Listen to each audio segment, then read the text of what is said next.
İyi akşamlar Vedat Hocam. Hoş geldiniz. Hoş bulduk Mehmet Yoldaş. İyi akşamlar. Nasılsınız? Ne yapıyorsunuz? Bu ana kadar sağlık olarak iyiyiz. Yaramaz bir şey yoktur. Biraz Evet, yorgunuz. Çünkü çalışıyoruz. Çalışma oldu mu yorgunluk da oluyor. evet, yeni gelişmeler, yeni çalışmaların var mı? Sen sık sık çünkü şeyi yapıyorsun. Sürpriz Sık sık, yapıyorsun. sık sık koşturuyoruz, doğrudur. Şu anda elle tutulacak bir çalışma yoktur. Yani Evet. fakat bir şeylerle uğraşıyoruz bakalım. Çıkmayana kadar şimdiden işte bunu yapıyorum, şunu yapıyorum demeye gerek yok ki. Sürpriz yapacaksınız her zamanki gibi. Bakalım.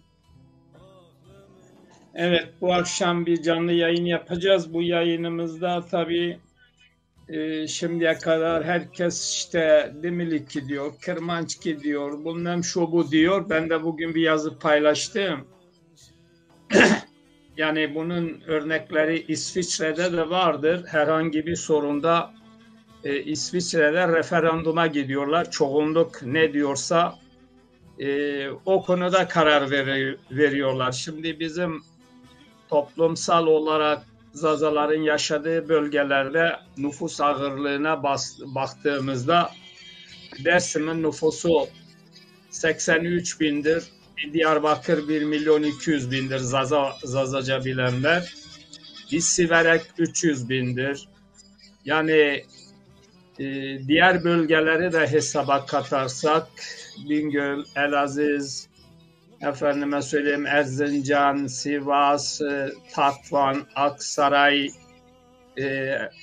Tekmen birçok bölgelere kattığımız zaman yani Kırmançki mi ön planda yoksa Zazaca mı? Buna baktığımızda emin olun ki %4 Kırmançki diyor, %96 insanlar Zaza diyor. Bu konuda senin düşüncen nedir? Şimdi Mehmet Yoldaş, bence aslında bu konuları tartışmak yersizdir. Yersiz şu şekilde diyorum. Aynı zamanda tabii milleti bilgilendirmek gerekiyor. Ama yani bir sefer söylendiğinde artık yeterli. Her zaman gündeme getirdiğin zaman bu demek oluyor ki o e, şey gerçekliğini koruyor. Gerçek bir şeymiş diye yani, gibi lanse ediliyor. Kermancı, kurmancı bu terimleri biz unutmalıyız. Bu insanlara bir kere bu insanlar gerçekten eğer onlarda Zaza damarı varsa gerçekten Zaza halkı için bir halk için bir şeyler yapmak istiyorlarsa bu terimleri unutmalıdırlar. Çünkü üst kimlik Zaza'dır. Önemli olan üst kimliktir. Yerel kimlikler nasıl kendini tarif ediyorsa önemli değil. Çünkü uluslararası planda hangi terim geçerlidir? Ona bakmak gerekir.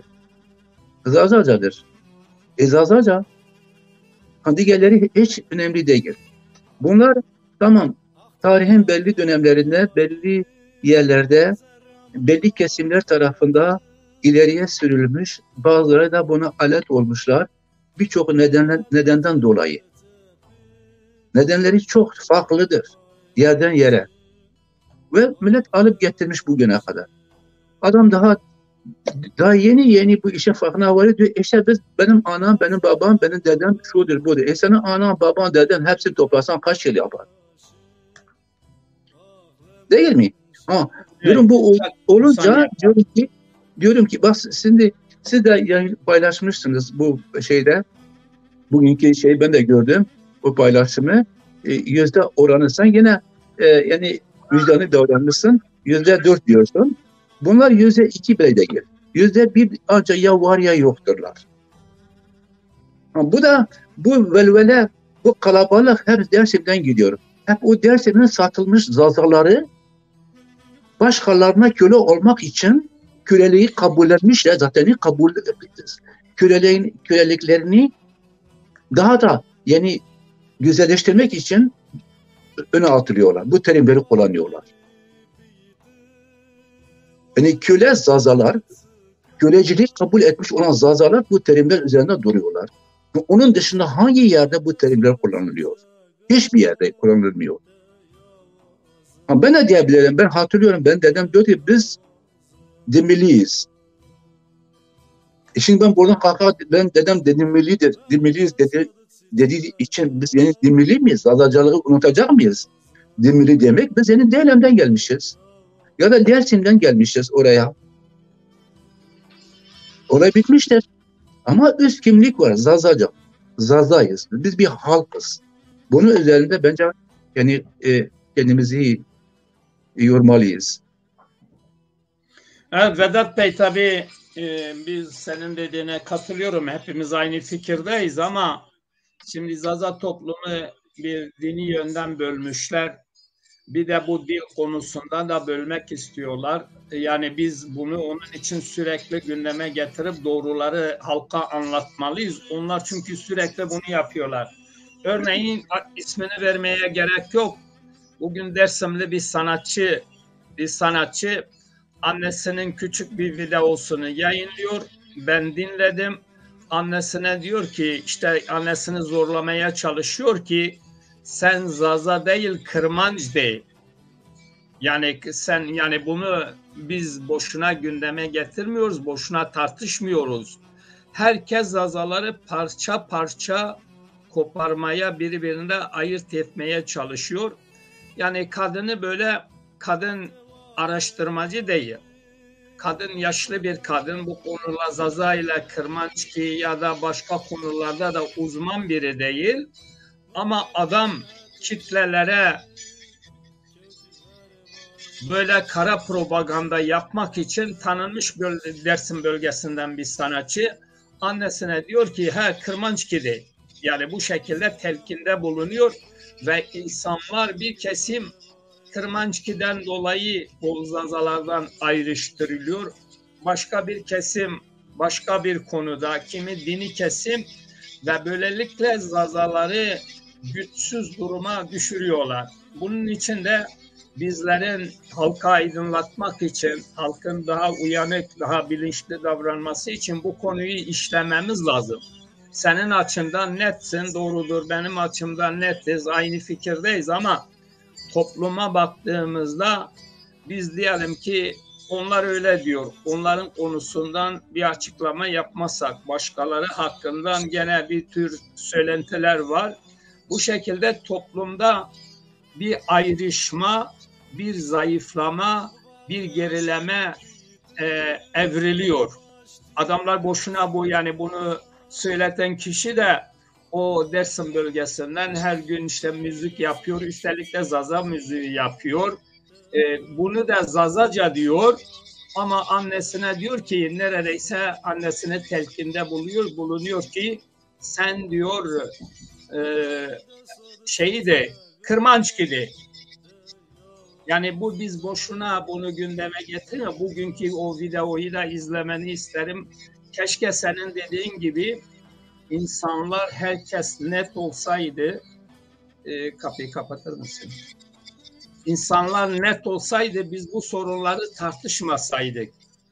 Şimdi biz yayın yapıyoruz, haliyle Zaza müziğini, Zaza tarihini, Zaza edebiyatını, Zaza diliyle ilgili çalışmalar konusunda halkımızı aydınlatmamız gerekiyor diye düşünüyorum. Yani orada Kırmançki diyor, Bingöl bölgesinde de işte Mazes birkaç kişi var. Bunlar da diyor ki halk kendisine Kırdiki diyor. Yani bunlar amaçlı yapıyor. Hepsi bu Kürtçülerin ya da Türkçülerin ekmeğine yağ sürmek. Devlet bile böyle yapıyor. Devlet partisi bugün adını Ali Babacan denilen Canavar Can Deva Partisi Bingöl'e gidiyor, Dersim'e gidiyor. Dersim'de diyor ki burada diyor işte Alevi Kürt sorunu var. Yani Dersim halkının dilini aklından geçirmiyor. Yani halk da diyor ki ya baksana, Deva Partisi Genel Başkanı bile diyor ki Dersim'de Kürt sorunu var, Alevi sorunu var. Yani onun seyircileri, o kalabalıktaki insanlar hepsi Zazaca konuştukları halde, yani bu sahtekar insanlar, siyasetçiler buna doğru çözüm demiyor ki Zazaca'nın da bir sorunu var diyemiyor. Yani Ali Babacan şu anda da onunla ilgili ekrandan görünüyor. Yani bunlar bir nevi anlaşılan, demek ki bu Türkçülerle Kürtçüler, kendisi de diyor biz HDP'le diyaloglarımız devam ediyor diyor. Erdoğan'ın da diyalogları devam ediyor. Anlaşmalı olarak Zazaları yok saymak için Türk siyasetçileri bile diyor ki sorunu var, yani Kürt ve Alevi sorunu var. Yani dinde de bölünme yapıyorlar, ırkta da yanlış yönlendirme yapıyorlar. Bu konuda bizlerin yayınları çok olmalıydı. Herkese bir cevap bulurdu diye düşünüyorum. Yani yeni bir sahtekar Dersim'e gitmiş, daha doğrusu Dersim'de Zazaca dilini dahi aklına getirememiş. Bu şahıs Babacan olamaz, olsa yeni bir Canavar Can partisi olur, Canavar Can. Yani hep böyle sevecen isimlerle giriyorlar ama bunların ruhları, bunların beyindekiler canavar görüşler var. Herkes halkımızı parçalıyor. Diğer bir yanda Zaza Partisi de Dezapar, yani kurucuların çoğu da Dersimlidir, Diyarbakırlıdır, her bölgeden insanlar. Bunların bu konuda hiçbir çalışması yoktur. Kürt partileri Zaza bölgelerinden cirit atıyorlar. Bunun için bizim de görevimiz yapabildiğimiz kadar halka aydınlatmak. Sizce bu bu Canavar Can Partisi neden toplum orada Zazaca olduğunu bildiği halde Zazaca'nın da adını anmıyor bile? Ben konuşmalarını dinledim, yazılarına baktım, paylaşımlarına baktım. Bu şekilde bir görüş var. Yani demek ki bizim halkımız üzerinde yoğun bir var. Yoğun bir asimilasyon var. Ama ne yazık Zaza insanları bunu yeterince kendini ifade edemiyor, bunu ciddiye almıyor, olayı doğru yorumlamıyor. Evet. Siz tabii doğrudur. Deva Partisi'nin Bingöl'de üyeleriyle görüştüğümüzde oradaki üyeler diyor ki işte bizim ana dilimiz Zazacadır. Zazaca bir ana dildir. Ana dil de helal bir ana dil, ana sütü gibi helaldir. Ama bakıyorsun onların taptığı genel başkanları Dersim'de ya da Bingöl'de ya da diğer bölgelerde Zaza halkını yok sayıyor. Bunun nedenleri sizce nedir? Mehmet Yoldaş, bunun nedenleri tarihin derinliklerinde yatıyor. Şimdi Zazaca dili işte ana dilimiz gibi halaldir, haramdır. Bunlar duygusal terimlerdir. Bunlara hiç girmeye gerek yok. Bu demek oluyor ki bizim insanlarımız da halen cahildirler. Halen de kendi tarihlerinin öğrenmesinden çok uzaktırlar. Bu anlama geliyor. Yoksa hiçbir zaman bir Zaza işte benim ana dilim, ana sütü gibi halaldir. Haram olsun. Söylemene gerek yok. Sen kendini inkar ediyorsun. Onu söylüyorsun ama Zaza halkı, Zaza ulusal hakları için bir adım atmıyorsun. Hiç de öyle değil. Onu diyorsun ama gidiyorsun başkasının kapısında havlıyorsun. Onu diyorsun ama başkasının peşinde koşuyorsun. Onu diyorsun ama Zazaca'yı işte Kırdiki diyorsun, Kırmancı diyorsun. Öyle Kurbancı diyorsun. Neden kendinizi kandırıyorsunuz? Kimi kandırıyorsunuz? Kime hoş görülmek istiyorsunuz daha doğrusu?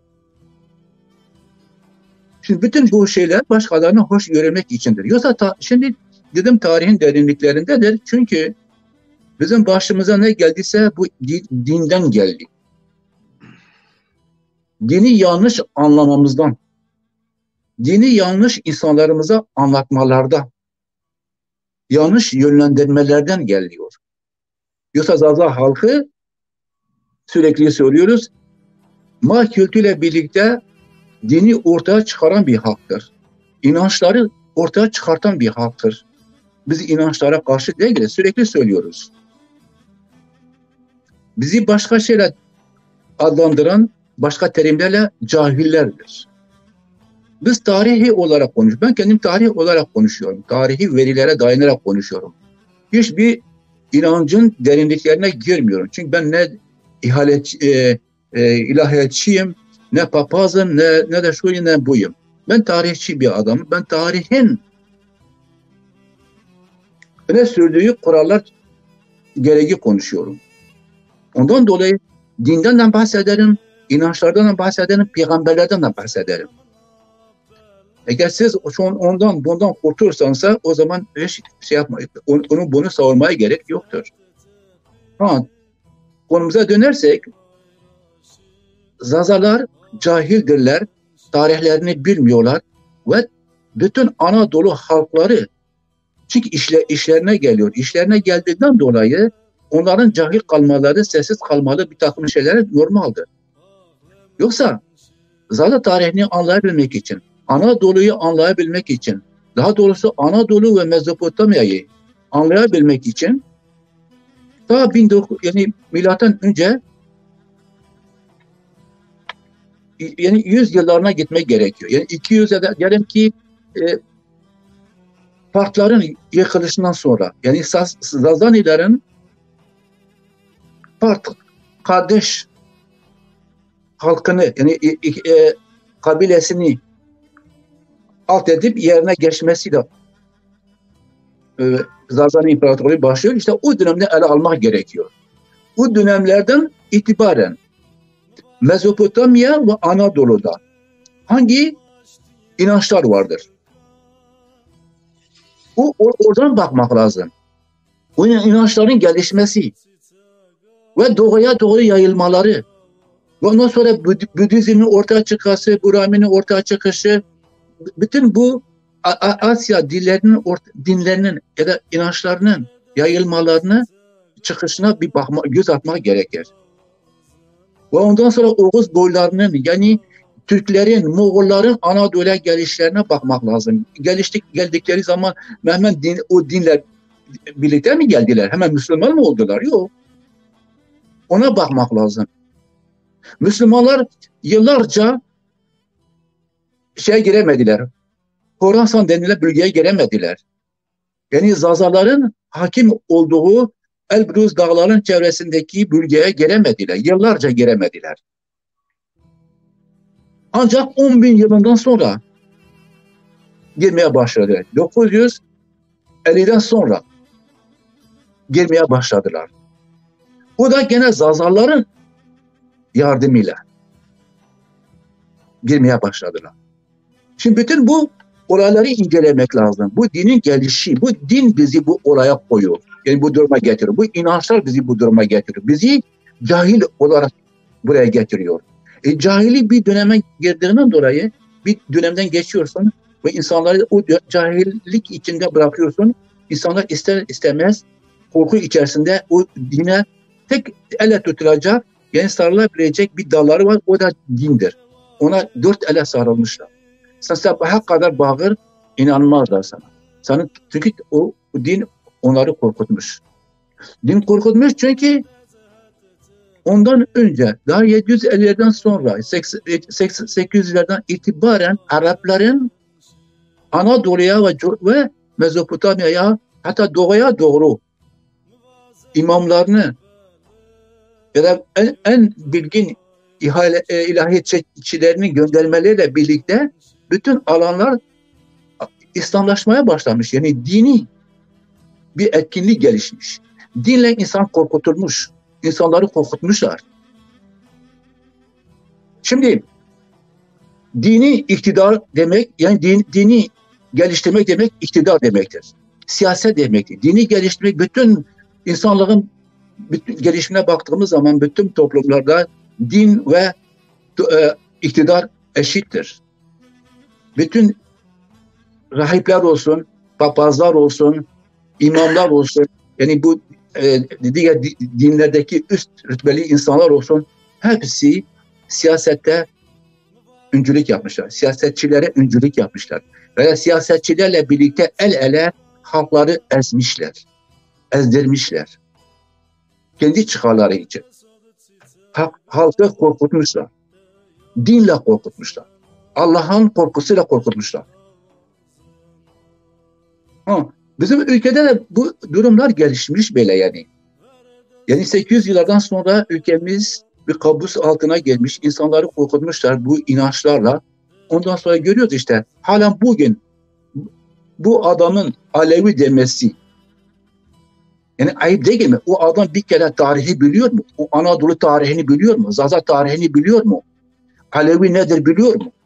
Aleviler nedir biliyor mu? Alevilerin kendileri bile, şu andaki o Dersim'deki Aleviler bile Alevilik ne olduğunu biliyorlar mı acaba?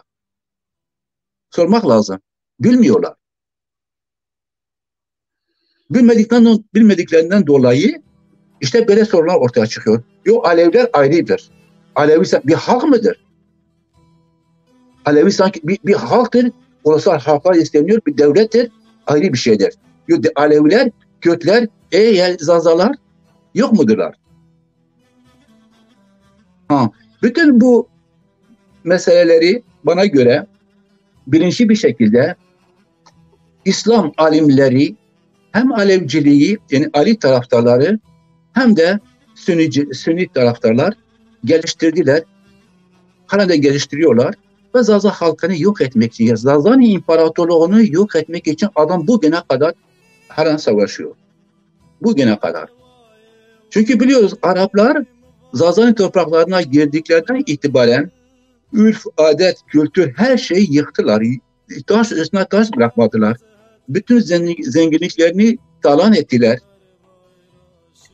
Ve onlara yardım edenlere hepsine yardım ettiler. Halen de ediyorlar.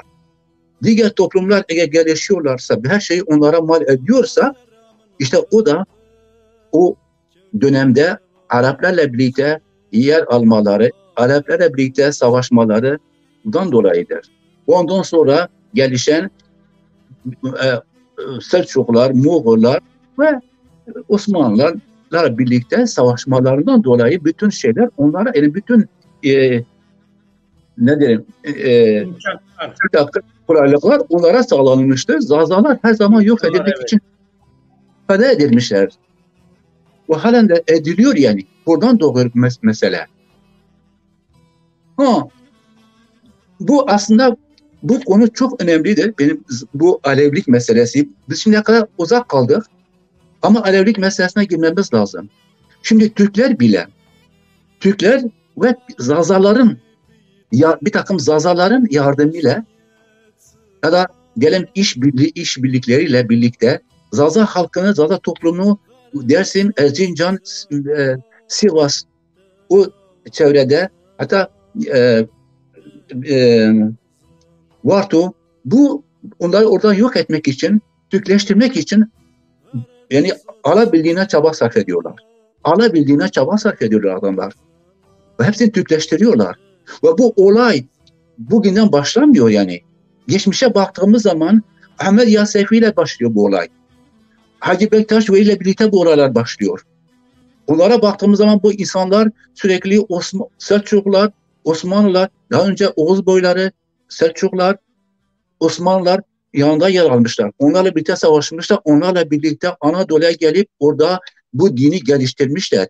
Dini geliştirmesinin ötesinde bu insanların, yani Oğuz boyların göçüp konan, yıkıp yakan o Türkleri Anadolu'ya girmelerini sağlamışlar.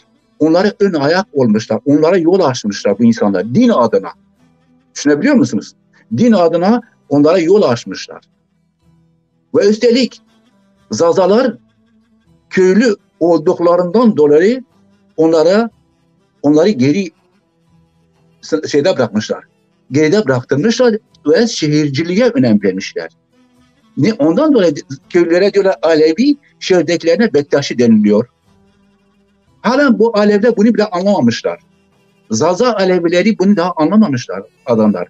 Seni köylü yerine koyuyor. Seni ahmak yerine koyuyor. Seni geri zekalı yerine koyuyorsan daha bunun farkına varmalısın. Kalkıp hala onunla birlikte cemevlerine gidiyorsun. Hala ayinler yapıyorsun. Şunu bunu yapıyorsunuz. İnsan utanır ya, tarihe bir bakar. Adamlar bak o zamandan beri bu Oğuz boyların ki yakıp yıkıcı insanlarla birlikte gelmişler. Ki o insanlar tabii daha önceden, şimdi bu Alevilik meselesi sanki öyle birden mi doğdu? O Hacı Bektaş sanki böyle hak hukuk için birden mi ortaya çıktı? Hayır. Adamlar da Zerdüşt döneminden beri doğuda, Zerdüşt'ta yayılmışlardı. Çünkü Sasaniler döneminde, bunu çok iyi bilmek lazım. Sasaniler döneminde Zerdüştlere karşı bir takım ayaklanmalar oluyor. Tepkiler oluyor. Ve o insanlar oradan kaçmışlar. Sasani toprağından kaçmak, doğuya doğru sığınmışlar. O rahipler, Zerdüşt rahipleri, hatta Mendecikler, Mazdekiler, bunlar hep doğuya sığınmışlar. Ve orada bu dini geliştirmişler. Bu dini geliştirmekle birlikte o Oğuz boyları, Türk boyları bunlarla kaynaşmışlar. Bunları öğrenmişler. Bu dinlerin olduğunu farkına olmuşlar. Ve bu Zerdüştlik ta demin dedim ya, Mağ kültüründen beri alıp getiriyoruz. Mağ kültüründen beri biz hak, hukuk, gök, tanrı, gök, su, kayalar, dağlar, ağaçlar, yeşillik, hayvanlar, bütün bunlara önem veriliyordu. Mağ kültüründen beri bu insanlar o Orta Asya'da Çin'e kadar bu olayların farkında idiler. Budizm, Bahrami ve Budizm bu düşünceler üzerinden gelişiyor. Bu ideolojiler üzerinden gelişiyor. Yani bu inançlar doğrultusuna gelişiyorlar. Onlar da bunlara önem veriyorlar. Böyle oldu mu zaten Türkler bunlarla tanışmışlar. Hak hukukun ne olduğunu biliyorlar. Anadolu'ya geldiklerinde İslam'ın bu sefer ortaya çıkışı, onları aldılar, bu hak hukuku İslam'a üzerine koydular. Ve sizin Ahmed Yasevi, Hacı Bektaşi işte bu hak hukuk o Zerdüştlükten alıp geliyorlar. Anadolu'ya geliyorlar, İslam'ın ama özel bir etiketi oraya vurdurtuyorlar, yeni bir İslam'la karıştırarak ortaya çıkarıyorlar. Ama diğer tarafta İran şimdi ortaya çıkıyor. İran'da Şia adına ortaya çıkıyor. İranlılar hiç unutmayalım, Acemlerdiler. Acemler Arapların himayesinin altında kaldıklarından dolayı onlara kin güdüyorlar. Onları istemiyorlar. Onları yok etmek için zaten Ali'nin isyanı, Hazreti Ali'nin isyanı onlar için bir şey değil, bir fırsat idi. Ve onun taraftarlarını kendi düşüncelerini kazandırmak için bu sefer kalktılar, ne yaptılar? Kendi yani eski Zerdüştlük hak hukukuyla yeni İslam'ı karıştırarak Şia adında bir ideoloji yarattılar. Şia böyle ortaya çıkıyor. Ve bu insanlar işte Anadolu'ya geliyorlar. Anadolu işte o o ilk Oğuz boyları, Selçuklular, ondan sonra Osmanlılar için çabalıyorlar, uğraşıyorlar. Şimdi böyle dinci adamlar nasıl bana hak hukuku gösterebilir? Ben nasıl ona inanırım? Ama inanıyorlar. Çünkü o zaman insanlar bu kadar çok değildi. Nüfus bu kadar fazla değildi. İnsanlar yoksuldu. İnsanlar zaten sen bunların dinini kabul etmediği zaman sen öldürülüyordun. Yok ediliyordun. Fiziki olarak yok ediliyordun. Yani dağlara şöyle buraya sığınmana gerek yok. Seni yok ediyorlardı.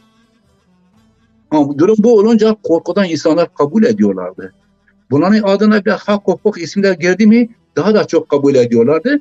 Çünkü bunlara bütün Anadolu boşalmıştı. Zaten bütün alanlar boştu. Topraklar veriliyordu. Bir sürü sermaye veriliyordu. Güvence veriliyordu. O krallar tarafından. Yani o sultanlar tarafından. Bu adamlar kendi himayelerini kurdular. Kendi yani göçlerini geliştirdiler. Devlete işbirliği halinde. Halkı susturarak. O halk inanmaya başladı bunlara. İnanıyor hala bugüne kadar. Çünkü insanları cahil bıraktırmışlar. Ve o sözde bilen insanlar bile insanı cahil bıraktırmak için hala çaba sarf ediyorlar. Çünkü böyle öğrenmişler. Bütün yazıları böyledir. Şimdi yazılarına baktığımız zaman bakıyoruz. Adam Hacı Bektaş Veli ne zaman doğmuş, ne zaman ölmüş bile belli değil. Bilmiyorlar. Bilmiyoruz diyorlar. Ondan önceki onun sözde ne de ismi buna halifeleri mi? Çünkü bu adamlar kendi kendilerine öyle terimle de kullanıyorlar. Bu benim halifemdir, bu benim imamımdır, bu benim pirimdir, bu benim rehberimdir. Kendi kendine şeyler çıkarttılar. Bu terimleri ortaya çıkardılar, yaydılar, geliştirdiler. Herkes onlara tapsın. Tapınma böyle gelişiyor bu insanlara. Niye tapınalım ki bu insanlar kimdirler? Kulla Allah arasında niye şey yapıyorsunuz ki? Şimdi olay Evet. Allah'a inanmak mıdır? Bu insanlara mı inanalım? Ya İnançlar ne içindir? İnançlar Tanrı şimdi hem iyilik hem kötülük yaratıyor yoksa bu aradaki çıkarcılar mı? Tanrı'dır. O zaman biz niye araya giriliyor? Tanrı oradaysa.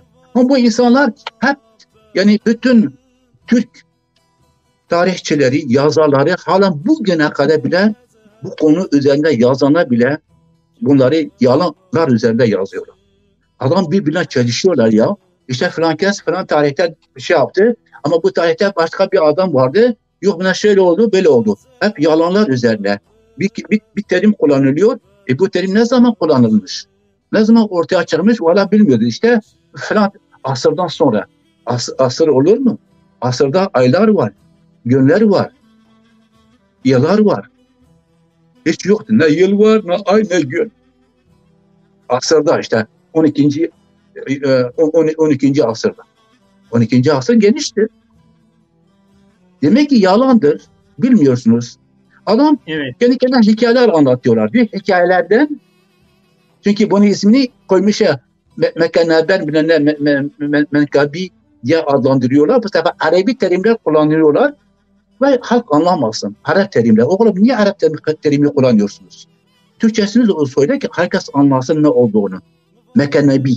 Mekanebi nedir? Hikaye yani. Hikaye anlatmak. İşte hikayeler anlatıyor. Bir tanesi kitap yazmış. Menekebe birkaç tarihinde. Onlara göre işte Hacı Bektaş Veli oraya gelmiş. Onunla birlikte bilmem falan kes bilmem ne Saltuk oraya gelmiş. İşte bunlarla birlikte dini yayılmışlar. Şu da bu. Hangi tarihte hiç belli. Yani bu bir örnek olarak söylüyorum. Dolayısıyla bizim hakkımız budur. Biz bütün bugüne kadar hep Türk ve diğer Kürt tarihçileri, yazarların yalanlarıyla bugüne kadar gelinmiştir. Bunlar yalan, herkes yalan attığından dolayı Zaza halkı ortada kaybolmuştur. Zazalar da yoktur. Zazalar bir tanesi bir şey dediği zaman çünkü Zazalar başkalarına karşı tavuk gibidirler. Aynen tavuk. O kadar korkak. Sessiz. Hiç seslerini çıkarmıyorlar. Ama onlardan birisi kalktı bir şey söyledi mi? Bize gerçekleri söyle. Niye de aldın? Niye de yazıyor? Bize kaynak getir. Öyle sen yabancıya söylemiyorsun, gelip bize mi söylüyorsun kaynak getir? O kadar şerefin varsa, o kadar yani kendini savunuyorsansa araştır, kendin gör. Başkasına söyleme, bana kaynak göster. Başkası senin için savaşıyorsa, senin için çaba sarf ediyorsa, onları getiriyorsa, sen masanın üzerine koyuyorsa, sen ellerinden öpmelisin. Şükür etmelisin, onu alıp daha da geliştirmelisin. Eleştiri yerine geliştir. Evet. Buyurun. Ya bir de tabii bir de bu bizim Zaza toplumunda Türk siyasetine bulaştıkları için bunlardan bir de nankörlük bir olayı var. Yani bu Zaza meselesinden emeğe geçenler olsun, efendime söyleyeyim, buna hiç yer vermiyorlar ya da Zaza tarihiyle ilgili bilgi vermekten, bilgi yaymaktan korkuyorlar. Bu da çok önemli bir konu. Yani adam sözde geldi mi Zazacı kesilen birçok insanlar var. Bunların sesi çıkmıyor. Yani böyle bir durumla karşı karşıyayız. Bunun nedenleri sizce nedir? Neden O kadar özelde sıradan yeri geldiği zaman keskin laflar söylüyorlar da Zaza tarihi meselesine geldiği zaman hiçbir paylaşımları, hiçbir şeyleri yoktur, çalışmaları yoktur.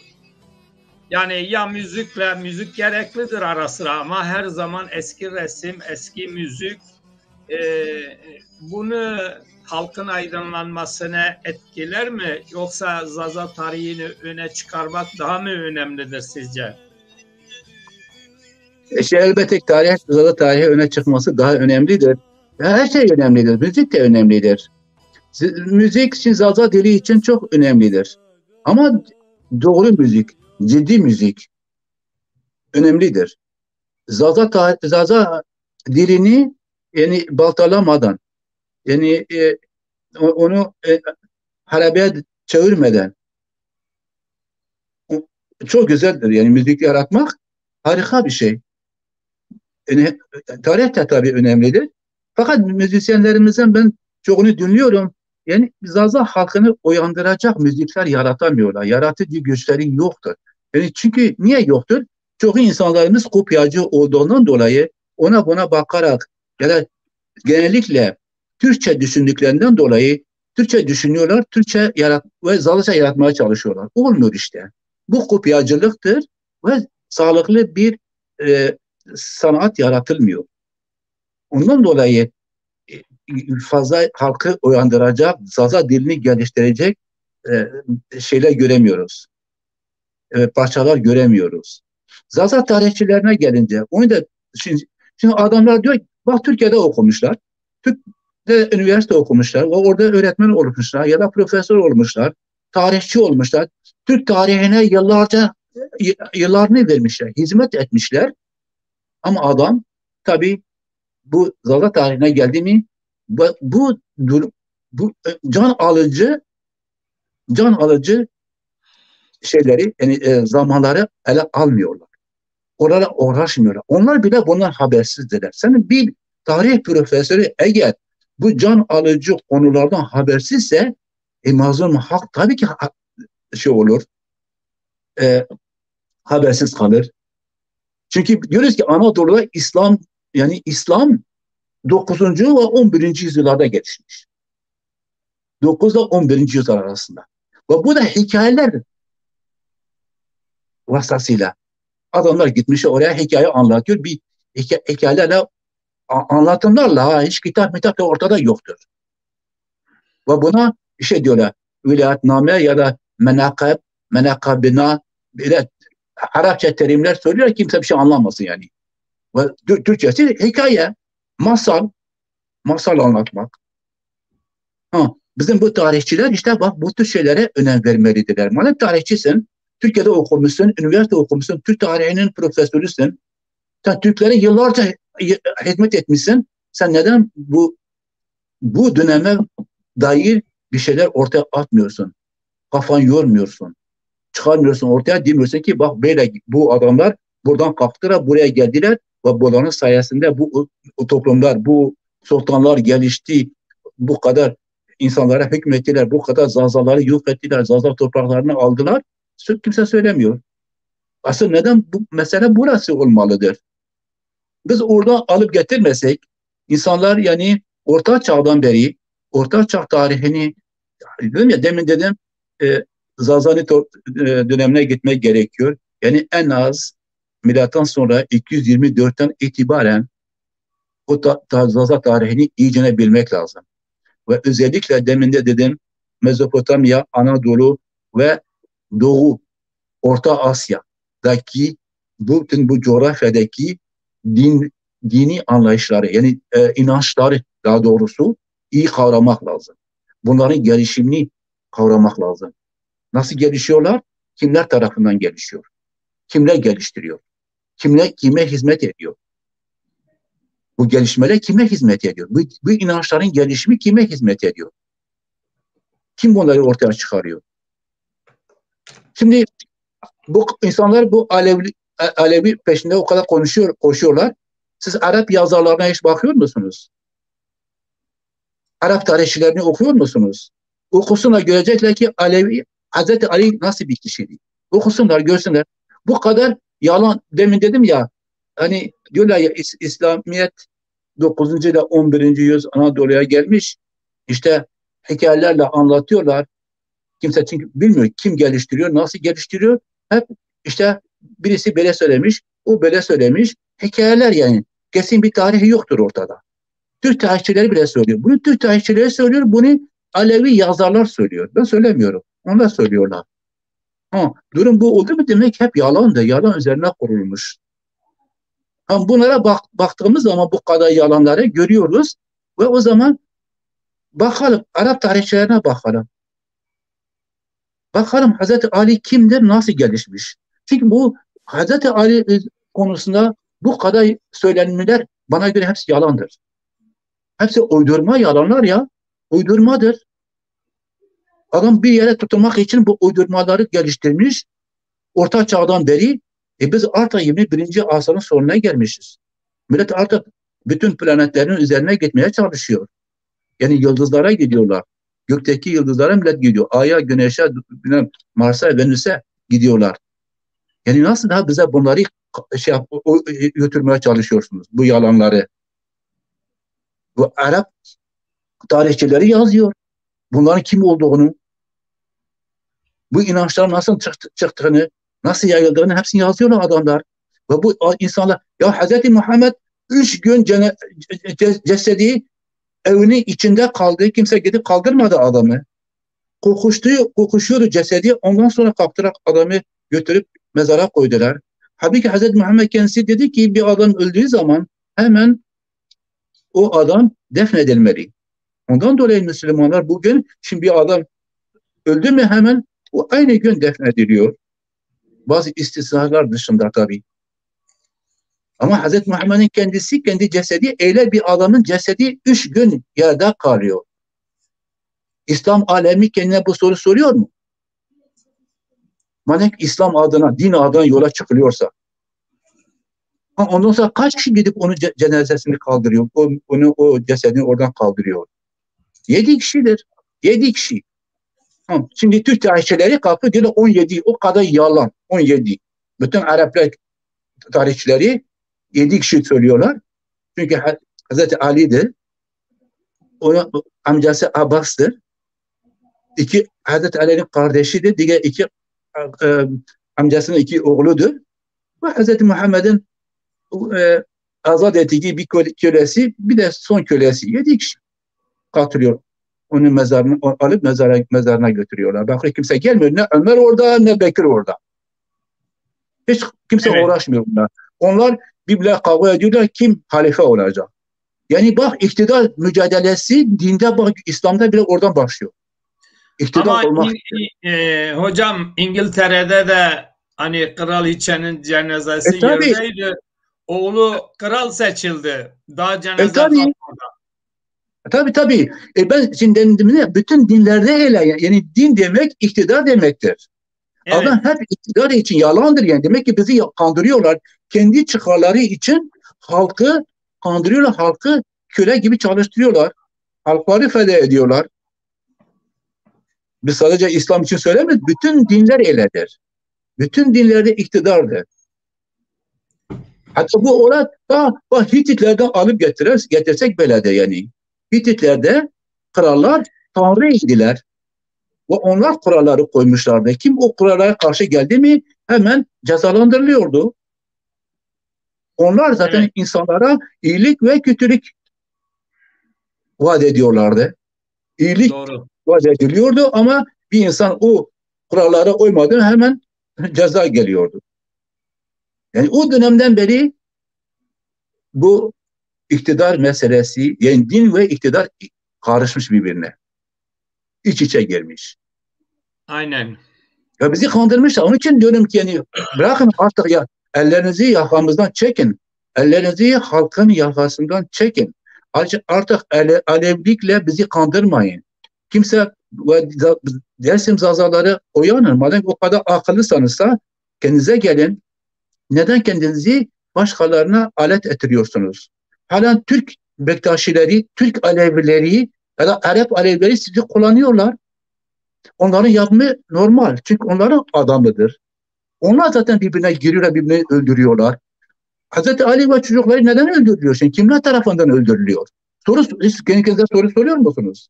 Kimler tarafından? Yezid ne şu mu demiyor. Yezid kimdir? Yezid kimdir?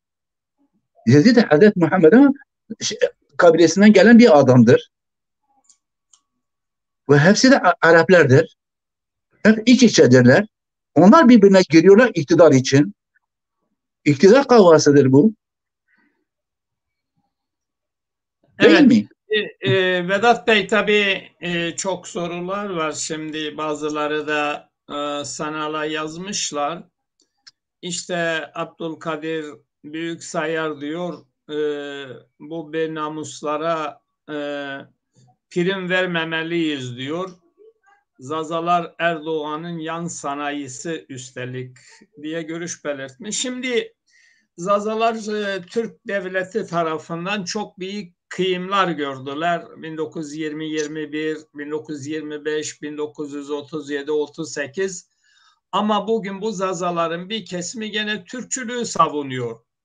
Diğer bir kesmi ise ikinci versiyon ise Kürtlere çok hizmet ettiler. Kürtçülüğü savunuyor. Bu Zazalar başkaları için ne kadar bedel ödedi? Niye kendileri için bu verilen bedeller Zazalara ait değil mi? Yani Kürt örgütünden, Türk örgütünden bu Zazalar onlar için bedel verdi. Bunları Zaza şeysine koyabilir misin, kategorisine? Şimdi Zazalar demin de, baştan beri konumuz aynıdır. Şimdi buna hizmet etmelerinin ana nedeni bilinçsizliktir. Dedim ya. Şimdi Zazalar bu 40 yıldır Zaza olduklarının farkına varmışlar. Yeni bir halk olduklarının, ayrı bir halk olduklarının farkına varmışlar. Ve 40 yıl öncesine kadar başkaları onların her türlü değerlerine sahip çıkmıştır. Değerleri ayaklar altına alınmıştı. E, Demin de söyledim, Dımzazani İmparatorluğu 651 yılında Araplar tarafından yok edildi. Bak, üstüne basa basa söylüyorum. Araplar Zazani İmparatorluğunu 651 yılında yıktı. Bütün zenginliklerini alıkoydular. Bütün Zazalara ait yazılı ne varsa hepsini yakıp yıktılar. Çünkü yakmamış olsalardı onlar şu anda yazılı kaynaklar olurdu. Zaza halkı ile ilgili. Araplar yaktılar ve aynı zamanda Alexander Persepolis'i aldığı zaman da yaktı. Oradaki kütüphaneyi yaktı. Orada da Zazalarla ilgili yazılar vardı. O da yaktı. Ondan sonra ne zaman ki Alamut Kalesi yıkıldı, Moğollar tarafından onlar da yaktılar. Bu üç güç Zaza halkının en büyük düşmanları. Çünkü Zazalarla ilgili bütün yazılı kaynakları yok ettiler. Ve özellikle Araplar hem yazılı kaynakları yok ettiler, hem Zazaları götürüp Mekke'de, Medine'de köle olarak sattılar. Hem de bütün ürf adetleri ne varsa hepsini yok ettiler. Kendi ürf adetlerin dillerini zorla onlara kabul ettirdiler. Dolayısıyla durum bu olunca ister istemez Zazalar başkalarına inanmaya başlamış. Yani çünkü biz zorba bir durumla karşı karşıyaydılar. Sürekli olarak. Sürekli adam yok olunmuş, ezilmiş, öldürülmüş, sürgün edilmiş. Kendini kaybediyor. Kendisini başkasını olarak göstermeye çalışıyor. Şimdi bu olay yalnız bizim başımıza gelmemiş. Ermeniler de öyle. Ermeniler de büyük alanlarda, belli yerlerde kendilerini kötü olarak şey yapıyorlardı. Gösteriyorlardı. Biz Kürdüz. Korkudan yok olmamak için adamlar. Zazalar da artık kendilerini öyle göstermeye çalışıyorlardı. Biz de artık Müslümanız. Elhamdülillah. Bilmem Allah'a şükür. Bilmem işte biz de artık Kürdüz. Biz Kürdüz artık. Biz de Kürdüz. Alıp gitti başına. Kürt ağalarının, Kürt derebeylerinin onların elinde çekmedikleri kalmadı Zazalar. Yani 1514'ten sonra artık Kürt derebeyleri Zazalar üzerinde baskılar uyguladılar. 1514 yılına kadar diyelim ki başka Selçuklardı, bilen Moğollardı, şudur budur. 1514'ten sonra Osmanlılardır. Kürtlerdir. Çünkü Osmanlılar Kürtlere imtiyazlar tanıyor. Onlara diyor, onlar artık o topraklarda yani astıklarını asarlardı, kestiklerini keserlerdi. Hüküm sahibi onlar idiler. Hak hukuk onlar idiler. Ve onlar da kendi egemenlikleri için bütün o alanları kendileri için şey yaptılar. Kendi ellerine Kullandılar. topladılar. Ve Evet. halk korkudan onları savundu. Onlardan olduğunu söylemeye başladı.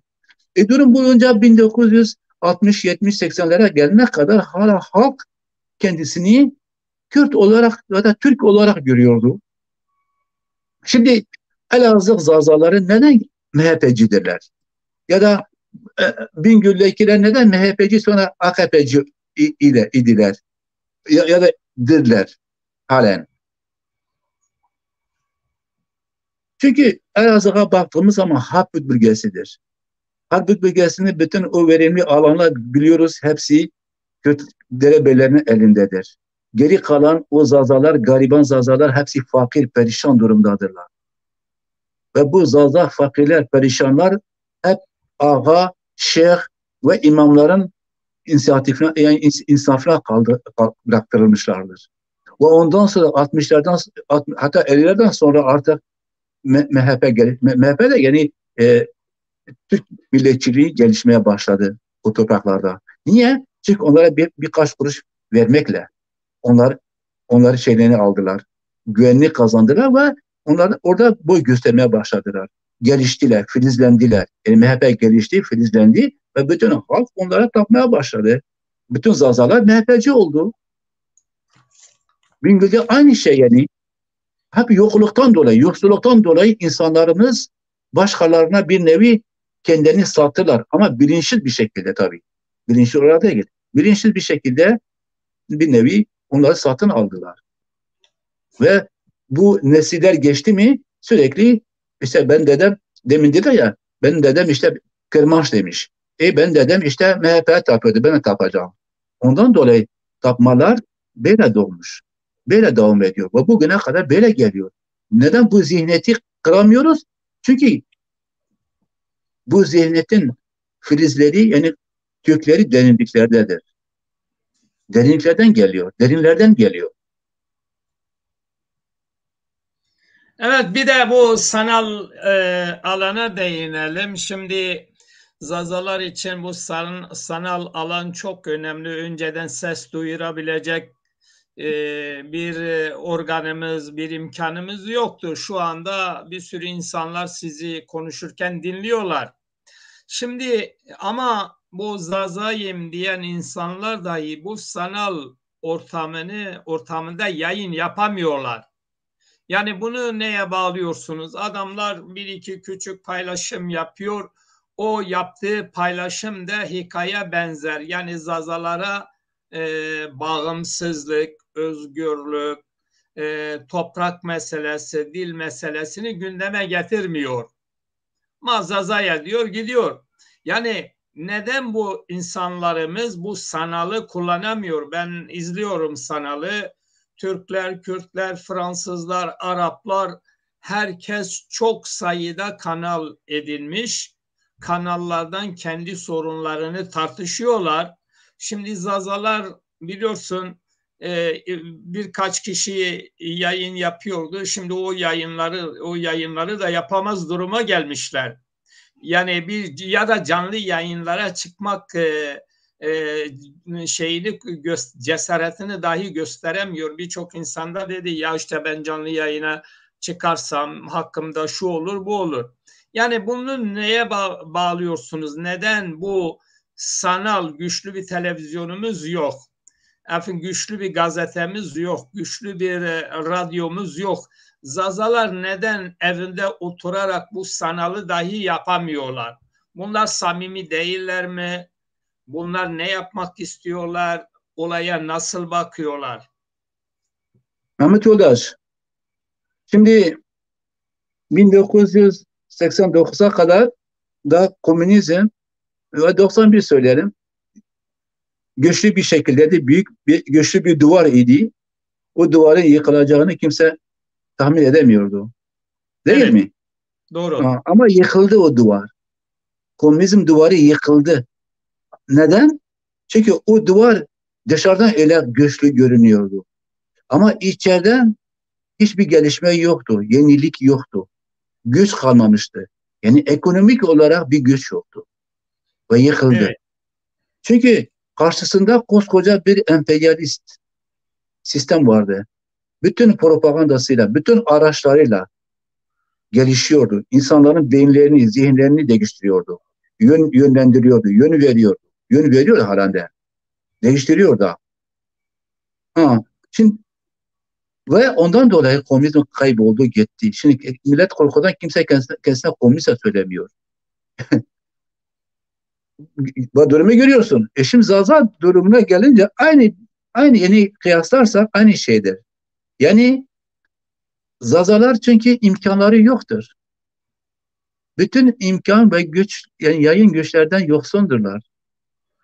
Bu oldu mu karşıdaki taraflar adamlar gitgide güçleniyorlar, gelişiyorlar her yanıyla.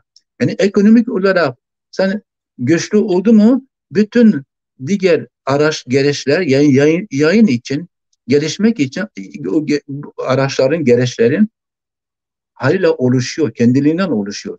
Ve kitlelerin üzerinde hakimiyet kurabiliyorsun. Onlara hitap edebilirsin. Zihinlerini değiştirebilirsin. Fikirlerini değiştirebilirsin. Çünkü her gün aynı hikayeyi anlatın mı millet şey yapar, inanır. Senin peşinden gelir. Dolayısıyla bunlar anlattıkça onlar diyelim ki günde 100 yapıyor. Biz bir tane bile yapamıyoruz. Zazalar bir yayın yapamıyor. 100 yayın yapılıyor. Başkaları 100 yayın yapıyor. Zazalar yapmıyor. Demek ki 100 yayın yapılan daha hızlı bir şekilde gelişir. Hızlı bir şekilde hakim olur o topluma. Zaza toplumu Zazalardan kesik bir şekilde varlığını koruyor diyelim. Çünkü Zaza önderliğine suyulmuş insanlar şu anda Zaza toplumun gerisinde kalmıştır. Öncülük yapamıyor, öncülük yoktur. Çünkü güçleri yoktur. Hem ekonomik olarak güçleri yoktur, ekonomik güç olmadı mı adam mental olarak bir krize giriyor. Yani beyin olarak artık yenik düşüyor. Gelişen diğer karşı tarafa yenik düşüyor beyin olarak. Yani mantıksal olarak yenik düşüyor. Kendisini yenik hissediyor. Diyor, ben artık başka bir şey geliştiremem. Başka bir şey söyleyemem. Ancak gelişen duruma ben de ayak uydurmalıyım. Onların peşine gitmeliyim. Onlar gibi hareket etmeliyim. Yani statükoyu korumak için çaba sarf etmeye başlıyor. Zazalan durumu budur yani. Evet, Çünkü biraz önce bahsettiğim o dersimde şeyi yapan, bir video yayınlayan kişi açıktan gene sayfama yazdığı için adını söyleyebilirim. Sanatçı Mazlum Büyüktaş. Bize şöyle bir cevap yazmış. ZTV Haber Zazayan. Sanatçılar halkın öncüleridir, onuruyla hareket ederler. Bu bir toplumun olmadığı bir yerde var diye söylemi yakışık kalmaz. Dersim'de Türkmen Alevileri var, inkar etmiyoruz. Ama muhafazakar Zaza toplumu yok. Dersim toplumu İslam'dan uzak, Şia'dan uzak, dinden uzak ayrı bir inanç kültüre sahiptir. Bunu inkar edemeyiz. Mazlum Büyüktaş böyle diyor. Bu arkadaş sanatçıdır Dersim bölgesinde. Şimdi arkadaşın tabii burada unutmak ya da vurgulamak istediği şey gerçeklere aykırıdır. Orada bu sefer bir Türkçülük hareketi var Dersim'de. Kemikleşmiş bir Türkçülük devlet desteğiyle var.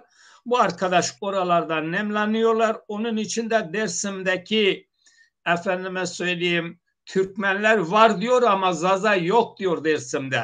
Yani bu kadar basit bir şey. Şimdi bir yazı yazmıştım. Kendisi izliyor şu anda. O yazıda Dersim ile Diyarbakır, Bingöl, Siverek, bütün bölgelerin dili aynıdır. Çoğunluk olarak buna Zaza diyorsa, çoğunluk Zaza diyorsa bu toplum Zaza toplumudur. Arkadaş sanatçı olmakla birlikte sanatçıların da halkın öncüleridir onuruyla hareket dediği yerde tam bir onurlu bir duruşu gösteremiyor. Yani Dersim'de konuşulan Zaza dili Diyarbakır'da Siverek'te konuşulan aynı dil olduğu halde bu toplumu Türklere mal ediyor, ayrıştırıyor. Burada Turancılık gelişiyor. Bunun da uzun zamandan beri biz dillendiriyoruz. Dersim'de böyle bir Türkçülük problemi de yaratmak istiyorlar yapay olarak. Böyle bir durumla karşı. Bunu nasıl karşılıyorsa adam diyor ki Dersim'de Zaza yoktur diyor, Türkmen var diyor. Kürtler de diyor ki Dersim'de Zaza yoktur, Kürt var diyor. Gel de bunu nasıl çözebilirsiniz? Yani ama dil konusunda yani halkların dilleri aynıdır ama bunların gelenek, görenekleri, inanışları değişebilir. Bu arkadaşlar bile bile bunu istismar ediyorlar. Yani Dersim'de Türkmen var. Türkmen ne zaman Türkmen devletin politikasıyla Dersim'e gelen göçmenlerdir Türkler. Mehmet Türkmenler. Odaş, Buyurun. Türkler kendileri söylüyorlar. Türk tarihçileri kendileri yazıyorlar. Diyorlar ki Türk boyları konup göçen, vurup yıkan ve vahşi göçebe kişileriydi. Ve bunlar da demin de söyledim yani aşağı yukarı 1000 yılından sonra Anadolu'ya gelmeye başlıyorlar. Onlardan önce daha İslam'la tanışan Türk asıllı bazı ilim adamları yani ilahiyatçılar onlar önceden gelmişler. 800'lerden sonra 850'lerden sonra öncü göç olarak öncü karakol göçü olarak gelmişler. Orada insanları kendi inançlarına çekmek için alan yaratmışlar. Onlar gelmişler. Tabii onlar aynı zamanda o zamanki Oğuz boylarıyla birlikte bazı Oğuz boyların öncü adamlarıyla gelmişler ve o öncü adamlara alet olmuşlar. Din yani inanç adı altında Oğuz boylarının egemenliğini geliştirmek için gelmişler. Türk boyları oradan gelmişler. Şimdi bu arkadaşın biz hiçbir zaman ben de demin de söyledim. Sanatçılar tabii ki önemlidir bizim için. Zaza dili için dedik yani önemlidirler. Bir halkın sanatçısı olmadı mı o halk bir nevi yani ya Kürt ya Topal olur. Yani benzer yani ya Kürt'e Topal'a benzer. Sanatçıları tabii önemlidir. Önem veriyoruz da ama onurlu sanatçıları. Onurlu sanatçıları önemlidir. Ama Zaza halkını kendi çıkarları için satanlar bizim için onursuzdurlar. Zaza değiller. Ha. Bu adam böyle söylüyor ama ondan önce bütün Türk tarihçileri de söylüyorlar. Diyorlar ki Orasan'dan, yani Deylam'dan Dersim'e gelen Türk Alevileri. Hiçbir zaman Zazaları söylemiyorlar. Oysa Zazalar gelmişler. Oysa Zazaların sayesinde Alevilik yani Hazreti Ali'nin Alevi ne demek ya? Alevi nedir? Alevi'nin tanımı nedir? Alevi demek Hazreti Ali'nin sempatizanı demek. O kadar yani basit bir kelimeyle Hazreti Ali'nin sempatizanı. Ha, o sempatizanları durumuna gelebilmek için adamlar Emevilerle savaşa girdiklerinde Zaza topraklarına sığındılar. Zazaların evlerine sığındılar. Zazalar onlara kapılarını açtılar. Elbruz dağlarında, Horasan'da. Horasan Zazaların egemenliği altındaydı. Deylem bölgesi Zazaların bölgesidir. Bütün o coğrafya Zazalarındır. Ta Türkmenistan'a kadar Zazalar idi. Sağden'e kadar Zazalar idi. Mana Nehir'a. Şimdi diyorlar. Mana Nehir. Mesela onun mana ve Nehir'e çevirmişler. Evet, o zaten bir terimdir. Mana Rüya. Nehir. Mana Rüya Nehir. Düşünebiliyor musun? Mana Nehir bir isimdir. Yani Horasan'da Türk mesela tarafında bir nehir ismidir. O nehirin ismi Mana Royo. Mana Royo yani onu Royo. Ru yani nehir demek Zazarca'da. Onu Türkçe'de nehiri takmışlar. O Zazarca teriminin arkasına Türkçeleştirmişler. Düşünebiliyor musunuz? Ha, yani Türklerin ne kadar Zaza terimlerini her zaman değiştirip kendi isimlerini koymak, yani kendi örf, adet, kültür, tarihini geliştirmek. Bir halkı yok etmek için dilinden, isimlerinin değişiminden başlıyorsun. Bu tarihçileri, bu adamlar diyor ki Horasan'dan gelenler Türk e, Alevileri. Horasan'dan gelen Aleviler. Halbuki Zazalar orada Alevlere yer açtı, geldiler ve Zazalar gelmişler oradan. O Zazat'ın coğrafyasıdır. Şimdi bu adam bu tarihte yani 2021 yılında diyorsa 22 yılında diyorsa orası Türkmenistan yeridir. Çok ayıp ediyor yani. Zaza kendine Zaza Evet, ismini ben koymasın. tabii Vedat Bey o Kendisine arkadaşı Zaza söylemesin. Zaza değil o. ben o arkadaşı canlı yayına da davet ettim. Geliyorsan canlı yayına gel konuş dedim. Yani Gelsin istiyorsa tabii. katılabilir canlı yayına. Tabii. Ya Yani yeter artık kimse yeter. arkadaş Diyarbakır'da, Siverek'te, Dersim'de konuşulan aynı dili inkar ediyor burada. Problem burada. Bu böyle bir kişi nasıl halkın sanatçısı olabiliyor? Yani bu Halkın, da kuşkulu. halkın sanatçısı değil. Bu halkı satan bir adamdır. Düşmanın emriyle Zaza halkını asimile eden, Zaza halkını başkasının peşine ya da başkasına peşkeş çektiren biridir. Zaza şey değil, yani sanatçısı değildir. Sanatçı kendisi olabilir ama Zaza sanatçısı değil. Zaza halkı bizim için Zaza halkının varlığını inkar eden Zaza değildir. Bu kadar basit yani.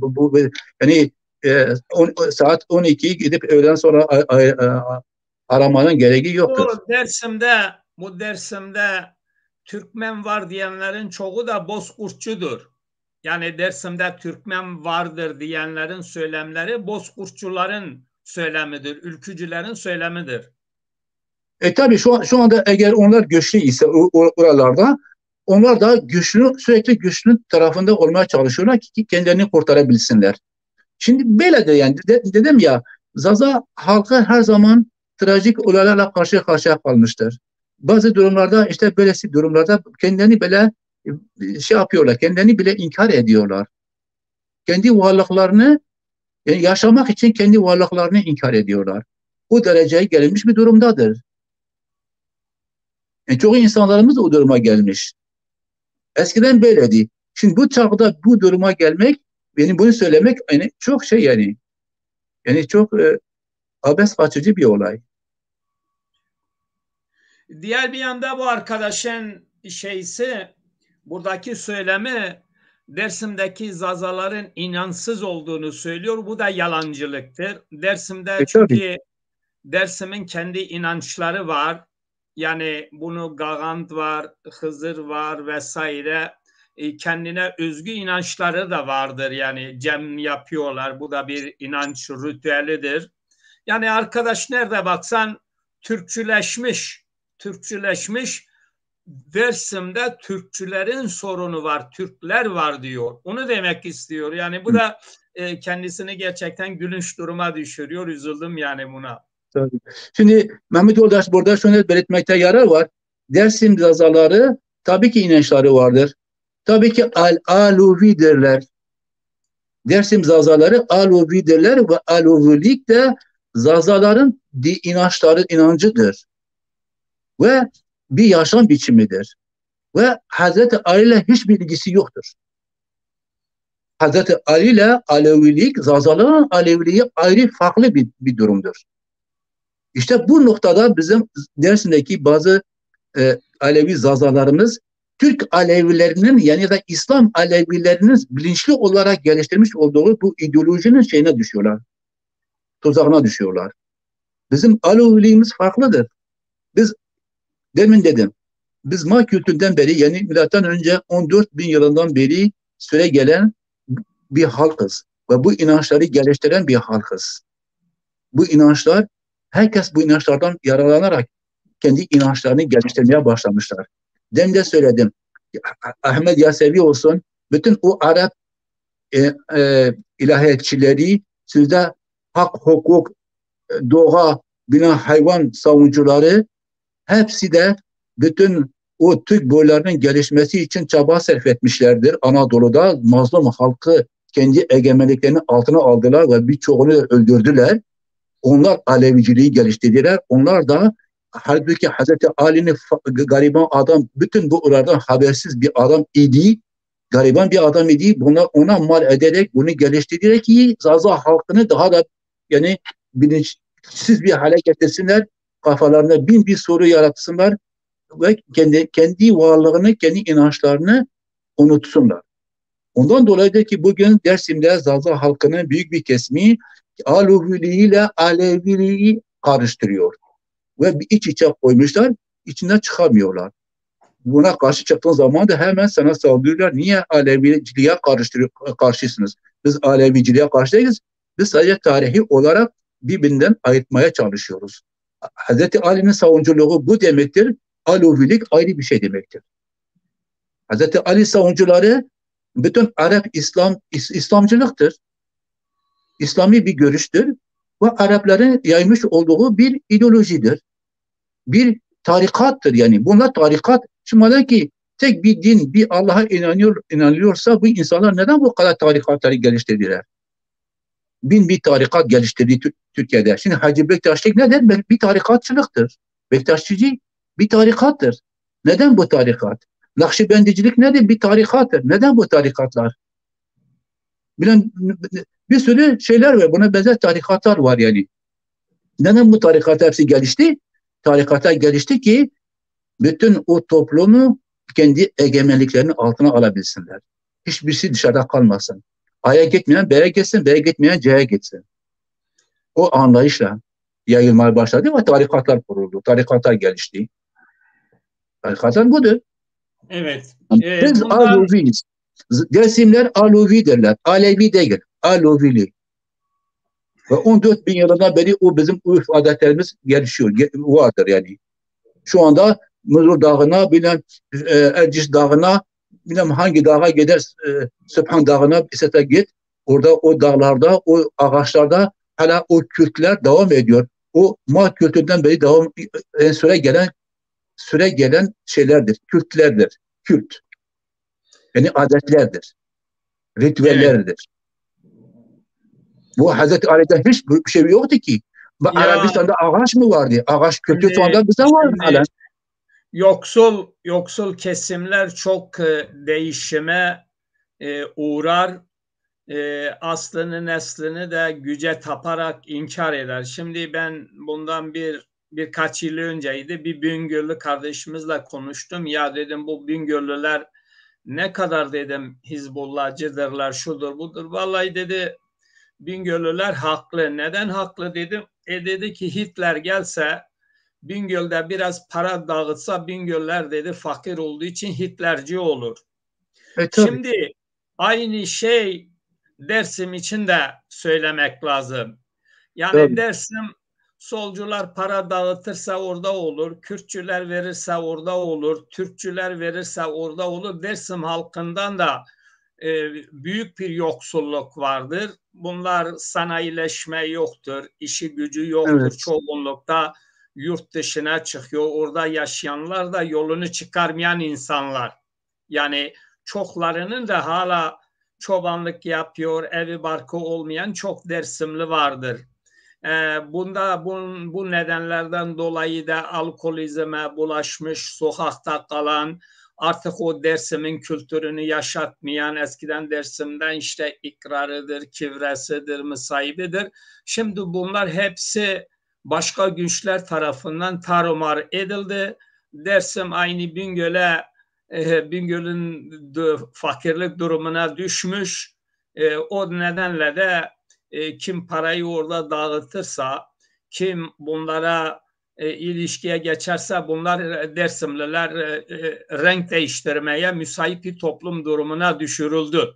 Eskiden öyle değildi. Dersim insanları yiğit, mert, kendisi üretir, kendisi onunla yaşardı. Şimdi o Dersim'de hayvancılık bitti, tarımcılık bitti, ormancılık da bitti. Yani odunu bile bulamıyor çoğunlukta.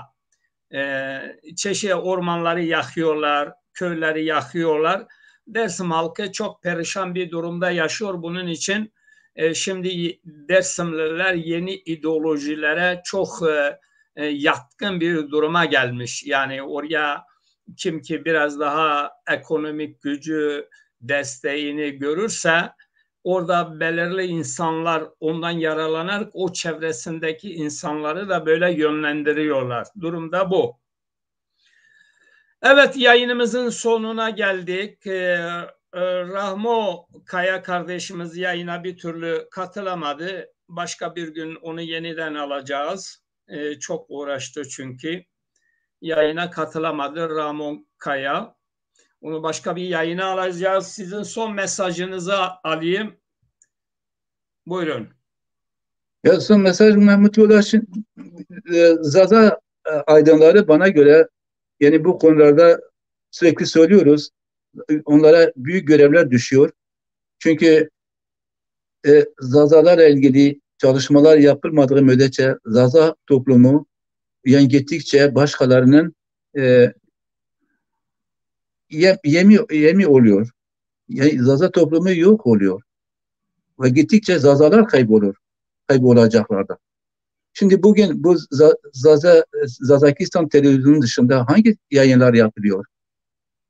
Zazalarla ilgili. Hiç yapılmıyor. Demin sen kendin de söyledin.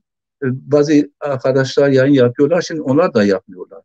Onlar da yapmıyorlar çünkü onlar da herhalde başkalarına etkilenmişler. Başkalarına çekiniyorlar.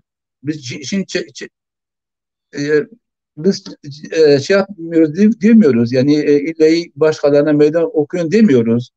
Çekinebilir. Başkaları onların üzerine zor da kullanabilir. Yani tehdit edebilir. Ama bunlara karşı şey yapmak lazım. Yani direnmek lazım. Bunlara zorluğa karşı, tehditlere karşı insanlarımız direnmeli. Birbirimize haberdar etmeliyiz. Birlikte direnmeliyiz. Birlikte gücümüzü geliştirmeliyiz. Ve bu yayınlar geliştirilmeli.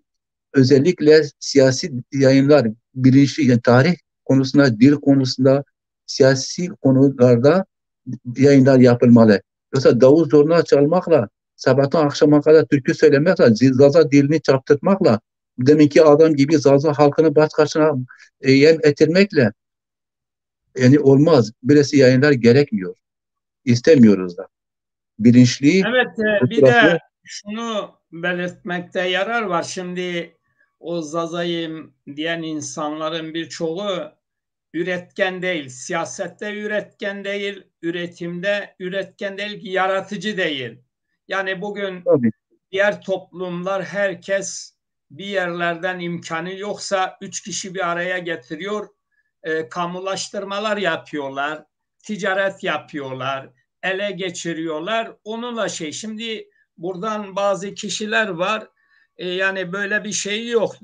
Diyorlar ki ya işte yurt dışından bize destek olsunlar. Biz diyor şunu yaparız, bunu yapar. Burada samimiyet yoktur. Yani Dersim gibi, Bingöl gibi, Diyarbakır gibi alanlarda yaşayanlar isterlerse ekonomilerini orada temin edebilirler, yaratabilirler. Yani oralar hepsi zengini var, yoksulu var. Yani bu konuda biraz düşünmelidirler. Yani değirmen taşıma suyla dönmez. İnsanlar biraz bu konularda yaratıcı olmaları gerekiyor. Çünkü elini taşın altına koymayan, bedel ödemeyen insanlar bu halka önderlik yapamazlar. Bir faaliyette sürdüremezler. Bunun için herkes yaratıcı olmalı, yaratmasını bilmeli, düşünmelidir. Buyurun. Herkese iyi akşamlar. Teşekkür ederim Mehmet Yoldaş. Şevaş pirim veş bu hatırı şıma ayağını yönerir. Ben de teşekkür ediyorum. Görüşmek dileğiyle. Sevgiler, saygılar. Güle Uğurlar güle. olsun. Sağ ol. Baş üstüne.